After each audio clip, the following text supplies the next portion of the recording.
pertama ini. Nah, kita udah berbicara kuliah ya. Kita kuliah lagi malam hari ini. Kenapa hal ini penting? Saya tegaskan lagi kenapa hal ini penting.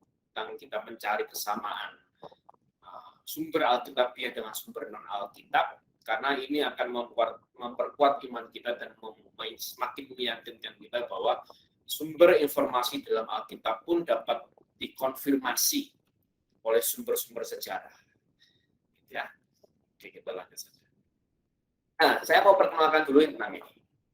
Ini namanya batu Rosetta, Rosetta Stone, gitu ya, batu Rosetta yang berisi bahasa Mesir kuno. Ini bahasa Firaun ini ya, bahasa Mesir kuno. Yang bagian atas ini namanya bahasa hieroglif, gitu ya. Nanti yang ini kayak gini, bentuknya apa? Banyak gambar, ada gambar burung, ada gambar air, ada gambar kursi, gitu ya. Yang tengah ini bahasa demotik, bahasa Mesir kuno juga, bahasa demotik. Ini kayak cacing ini bahasa ini kelihatan di sini ya. Kayak cacing bahasa ini. Nah, yang terakhir di bawah ini tulisannya tulisan Yunani kuno. Tulisan Yunani kuno. Gitu ya, tapi bahasanya bahasa Mesir. Gitu, cuma tulisannya aja aksaranya aksara Yunani. Apa batu Rosetta ini apa? Atau Hajar Rasyid dalam bahasa Arab. Nah, ini prasasti kuno. Dia mencatat sejarah di tahun 196 sebelum Masehi. Berarti sekitar 2200 tahun yang lalu. Nah, ini bahasa Mesir kuno dengan aksara hieroglif, yang atas ini aksara hieroglif, bahasa Mesir kuno aksara hieroglif, kedua ini bahasa Mesir kuno aksara demotik, yang ketiga ini bahasa Mesir kuno aksaranya aksara Yunani kuno. Nah, ini penting. Karena ini akan menjadi kunci penerjemahan bahasa Mesir kuno. Ya, kita coba pelan-pelan. Apa sih pentingnya buat Alkitab? Nah, kita coba pelan-pelan ya, pelan-pelan. Nah, orang pertama yang berhasil secara lengkap menerjemahkan atau memecahkan rahasia bahasa Mesir kuno ini namanya Champollion. Jean van Floys Champollion. Mungkin saya salah cara ngomongnya, maaf ya. Ini bahasa Prancis, orang Prancis. Seorang Katolik dari Prancis, Champollion. Tahun 1882. Nah, kenapa ini penting? Karena ini, para penafsir Alkitab sering melakukan kesalahan karena mengotak-atik istilah-istilah bahasa Mesir kuno menurut bahasa Ibrani. Nah, ini penting. Jadi Alkitab Perjanjian Lama itu tidak semuanya bahasa Ibrani, enggak. Tapi ada bahasa setempat, gitu, nyampur dengan bahasa Mesir kuno, khususnya kitab Kejadian. Ya, itu nyampur dengan bahasa Mesir kuno. Contoh di sini kita dapat nama pasal yang kita baca adalah Potifar. Itu bahasa Mesir kuno, bukan bahasa Ibrani. Nanti Kejadian 41 kita baca Potifera. Itu bahasa Mesir kuno, bukan bahasa Ibrani.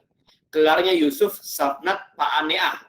Itu bahasa Mesir kuno, bukan bahasa Ibrani. Bahkan Mose, Harun, Miriam itu bahasa Mesir kuno sebenarnya.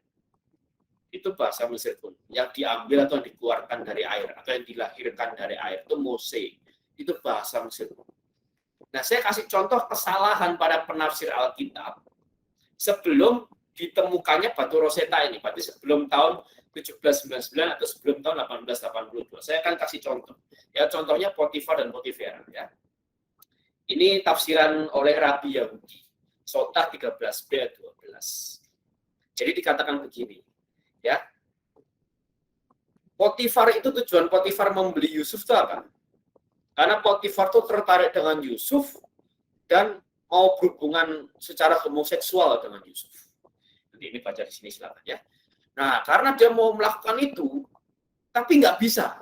Karena apa? Karena malaikat Gabriel datang dan mengebiri Potifar. Wah, ini ceritanya seru banget ini. Kemudian Gabriel datang lagi dan selanjutnya memutilasinya di bagian yang sama dari tubuhnya. Habis ini kira-kira di bagian itunya Potifar itu habis. Nah, karena Potifar itu dikebiri oleh Gabriel, namanya jadi Potifera. Nah, itu menurut Rabi Yahudi ini abad pertengahan tahun 1000-an sebelum penemuan batu Rosetta. Jadi belum mengerti tentang bahasa Mesir kuno. Jadi menurut Rabi Yahudi, Potifar yang dikebiri namanya jadi Potifera. Karena dalam bahasa Ibrani, Vera itu artinya dipotong atau dimutilasi atau dikebiri, itu Vera. Gitu. Jadi Vera, Potifera adalah Potifar yang dikebiri. Ya, itu kira-kira begitu. Itu tafsiran Yahudi sebelum penemuan batu Rosetta. Padahal dalam bahasa Mesir kuno, Potifera itu artinya jelas. Dia yang adalah pemberian dewara. Ini dewara, dewa matahari. Itu jelas. Dan kalau kita baca Kejadian 41, Potifera ini imam di On.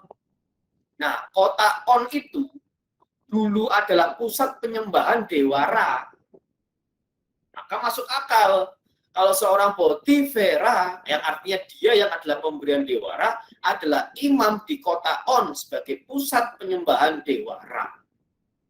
Masuk akal. Jadi ini lebih pas, lebih tepat.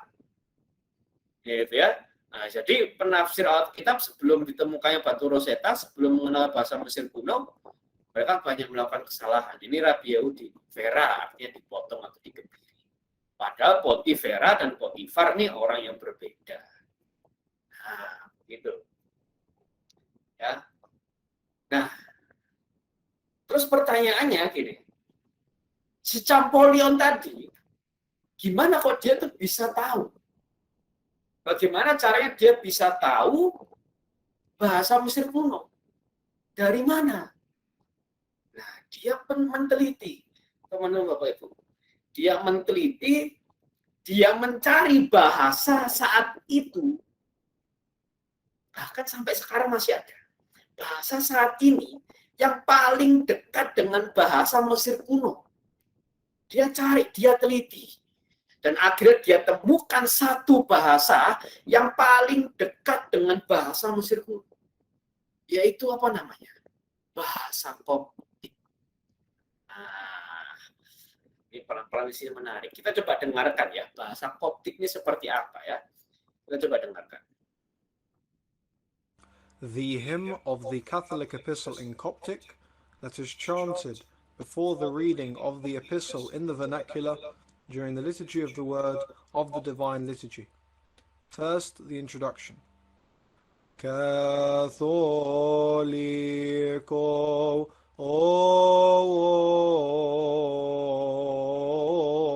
on Beniot Petros namen ra ati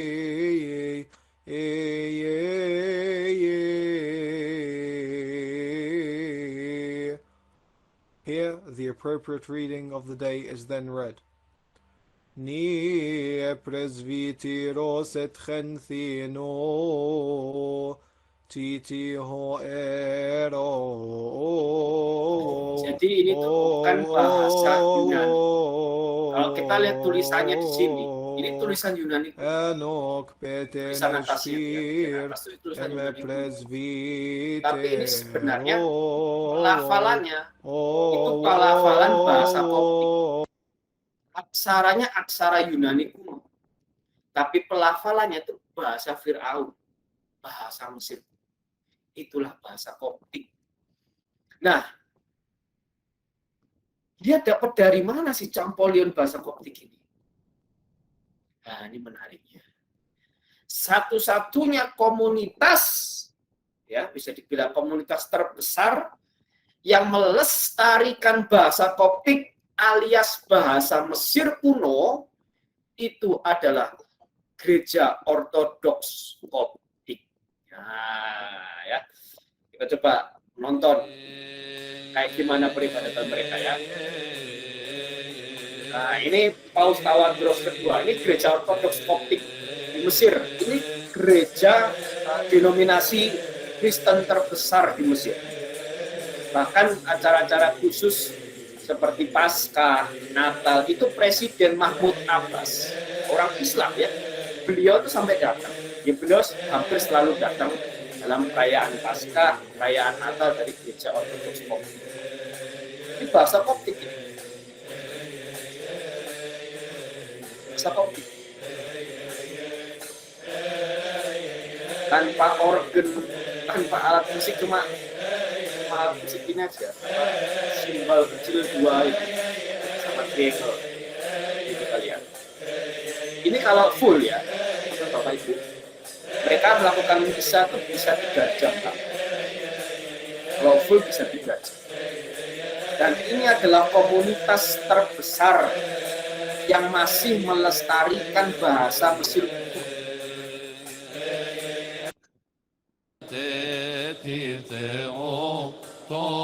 Bahasa itu bahasa koptik.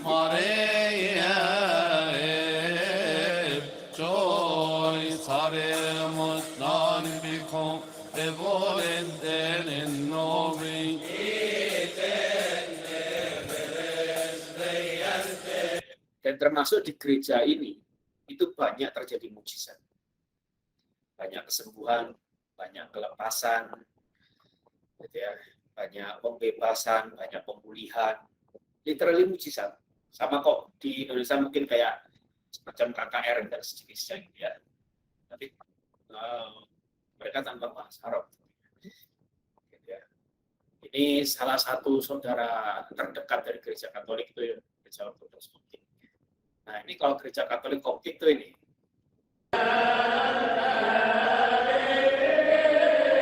Lagunya pun rasanya ini kemungkinan lagunya bahasa Koptik.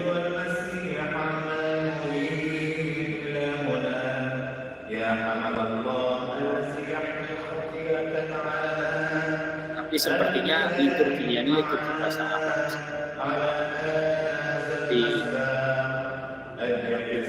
ini bahasa. Apa yang mau saya sampaikan di sini? Yang saya mau sampaikan begini, Bapak Ibu ya. Gereja Katolik, termasuk gereja Ortodoks atau seluruh gereja yang apostolik, itu bukan hanya mewariskan, bukan hanya gereja itu sumbangsi gereja atas dunia itu bukan hanya sebagai tangan kaki Tuhan, bukan hanya sebagai penyambung lidah Tuhan, yaitu sumbangsi gereja, tapi bahkan atas ilmu pengetahuan, bahkan atas pelestarian bahasa. Bahkan kalau teman-teman belajar sejarah, revolusi industri pun munculnya dari mana? Dari gereja. Revolusi industri pun munculnya dari gereja. Gereja Protestan saat itu lebih tepatnya. Sebenarnya itu munculnya pun dari gereja. Ya, jadi jangan dipikir gereja itu hanya sebagai suatu institusi yang tentang ketuhanan tok gitu. No, enggak. Gitu. Gereja Katolik terlalu banyak sumbangsi gereja Katolik atas dunia ini. Dan termasuk ilmu pengetahuan. Jadi gereja Katolik itu bukan gereja yang terpisah dari ilmu pengetahuan dan bodo amat dengan ilmu pengetahuan, enggak. Gitu ya. Kami percaya bahwa ilmu pengetahuan melengkapi iman dan iman melengkapi ilmu pengetahuan. Nah, itu. Nah, ini contoh-contohnya. Nah, tadi tentang bahasa koptik. Gitu ya. Jadi ya kita mesti melacak itu dari bahasa aslinya. Gitu ya. Itulah kenapa pentingnya banyaknya sumber-sumber. Nah, ini mungkin beberapa temuan arkeologi yang kira-kira bersinambung, yang sesuai, gitu ya, yang sejajar dengan kisah malam hari ini akan ada banyak sekali. Jadi saya akan buktikan bagaimana kisah dua perikop malam hari ini itu sangat sejajar, sangat sebanding dengan sejarah, gitu ya, sangat sebanding dengan sejarah. Pertama ini. Nah, sempat ada keraguan bahwa Yusuf sang pengurus rumah itu harusnya tinggalnya itu jauh dari rumah tuan. Sempat ada keraguan itu. Jadi ada orang mengatakan, wah nggak mungkin kalau Yusuf itu digoda sama istrinya Potifar, istri tuannya. Ternyata dalam penemuan arkeologi rumah Mesir kuno di Tel Amarna, ini teman arkeologinya, direkonstruksi ulang. Ya, ini petanya. Nah, posisi pengurus rumah itu kira-kira di belakang sini, Bapak Ibu. Dan Anda bisa lihat bagaimana ruang di belakang ini punya akses ke bahkan langsung ke tempat tidur tuannya. Gitu. Maka sangat masuk akal. Sekalipun Yusuf hanya mondar-mandir di sini, dia akan melalui sini. Dan masuk akal kalau hari demi hari Yusuf digoda sama istri Potifar. Lah istri Potifar di sini. Tidurlah dengan aku. Lewat Yusuf. Tidurlah dengan aku. Lewat ini terus masalahnya. Gitu ya. Kan? Maka itu masuk akal. Nah, itu kondisi rumah saat itu. Lalu yang kedua, kisah atau motif godaan Yusuf ini itu mirip dengan kisah dua saudara dari temuan Mesir kuno dinasti ke-19. Ya, dari temuan arkeologi ini semotif, punya motif yang sama kisahnya. Nah, lalu ini menarik nih. Ternyata dalam hukum Mesir kuno itu sudah ada hukum begini. Saya tidak boleh berzinah itu dalam Rehti, Merti, Fen Ma'at, Dewi Ma'at, Dewi Keadilan. Mengatakan bahwa saya tidak boleh berzinah. Jadi perhukum yang pertama kali menyatakan bahwa perzinahan itu dilarang, itu bukan agama Yahudi, bukan agama Kristen, atau agama Islam, bukan. Bahkan dari Mesir kuno pun, sebelum adanya kerajaan Israel, orang Mesir sudah melarang perzinahan. Orang pagan ibadah menyembah dewa-dewa. Ya, sudah melarang perzinahan. Dan atas tuduhan inilah istri Potifar itu menuduh Yusuf. Ya, karena perzinahan dilarang di dalam kebudayaan Mesir. Dan istri Potifar itu menggunakan para pelayannya sebagai saksi. Sesuai dengan hukum setempat saat itu. Lalu penjara Yusuf. Nah, kita lihat ini ada beberapa kata penjara, lalu yang tutupan. Dalam bahasa Ibrani, penjara itu sohar. Beit ha-sohar, makom asyar, Yosef as-sursak. Rumah penjara, tempat di mana Yusuf dikurung. Sohar. Ya, sohar itu penjara. Nah, kata sohar ini juga merujuk kepada rumah penjara. Yang ditemukan sekitar tahun 1800 sampai 1500 sebelum Masehi. Nah, ternyata ya, dalam temuan arkeologi, ini saya langsung ringkas saja. Dalam temuan arkeologi, kata penjara itu bahasa Mesirnya itu adalah suhan. Nah, bagi para ahli, suhan inilah yang kemungkinan menjadi asal-usul kata sohar. Dalam bahasa Ibrani, suhan padanan bahasa hieroglif untuk bahasa Ibrani yaitu sohar. Nah, ini jadi bertepatan. Bahkan dari kata pun bertepatan. Ya. Nah, tentang Yusuf menafsirkan mimpi pun ini di orang Mesir ini sangat ini sekali. Populer sekali. Gitu ya, sangat populer sekali di kalangan orang Mesir kuno, itu sangat populer. Ini banyak sekali temuan arkeologi Mesir kuno yang mencatat bagaimana orang Mesir kuno itu bahkan menganggap mimpi, menafsirkan mimpi itu sebagai ilmu pengetahuan. Ya mungkin dulu ada di Mesir kuno mungkin ada jurusan tafsir mimpi gitu ya. Mesir kuno gitu ya. Zaman dulu mungkin seperti itu ada jurusan lain, jurusan tafsir mimpi. Ini sangat populer sekali. Saya kasih contohnya ya. Misal begini, ini berdamping-dampingan. Jika seorang pria melihat dirinya dalam mimpi dan menipu orang untuk menyakitinya, itu bagus. Pertanda ia akan mengalahkan kekuatan bicara musuhnya dan menaklukkannya. Jika seorang pria melihat dirinya dalam mimpi memalingkan wajahnya ke tanah, itu buruk. Pertanda bahwa ia akan dituntut oleh kematian. Jadi berdamping-dampingan antara baik, arti mimpi yang baik, arti mimpi yang buruk. Arti mimpi yang baik, arti mimpi yang buruk. Dan ini mirip sekali seperti mimpi Yusuf. Ya, seperti mimpi yang ditafsirkan Yusuf. Ya, untuk juru minum baik, untuk juru roti, wah ini padanannya banyak sekali. Dari dua perikop ini aja kita bisa simpulkan ini. Ada 6 poin, 6 hal, 6 kisah yang informasi Alkitabiah itu sejajar dengan sumber arkeologi, sumber sejarah. Nah, yang saya mau sampaikan di sini apa? Ini. Sumber Alkitabiah dapat disandingkan dengan sumber arkeologi sebagai sumber sejarah di luar Alkitab. Hal ini membuktikan kebenaran informasi dalam Alkitab.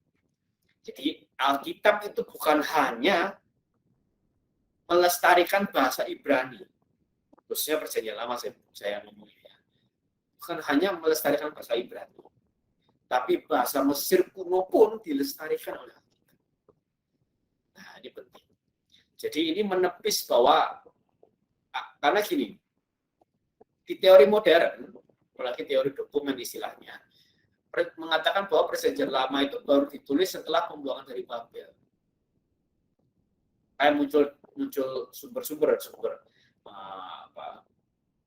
JDP, Yahwis, Elohis, Deuteronomis, dan Pris.